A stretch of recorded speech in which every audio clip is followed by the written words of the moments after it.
సాధ్యమైనంత వరకు సంకటహర చతుర్థి వ్రతాన్ని ప్రతివారు సంవత్సరంలో ఒకసారైనా చేసుకోవడం అలవాటు చేసుకోవాలి.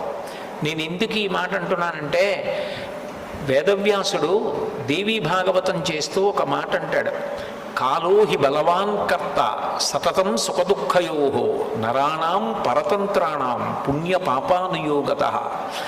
భగవంతుడు మనకొక సుఖాన్ని ఇస్తే మన పుణ్యాన్ని అడ్డుపెట్టిస్తాడు, మనకి దుఃఖాన్ని ఇస్తే మనం చేసిన పాపాన్ని అడ్డుపెట్టిస్తాడు.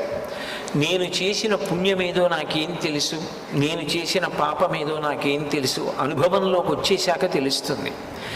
అది అనుభవంలోకి వచ్చేసి సంకటం ఏర్పడిపోయిన తరువాత పరుగులు తీసే కన్నా అటువంటి సంకట స్థితి రాకుండా ముందే సంకటహర చతుర్థి వ్రతాన్ని చేసుకున్నారనుకోండి, శాస్త్రం మీద నమ్మకం ఉండడమే శ్రద్ధ అని పిలువబడుతుంది.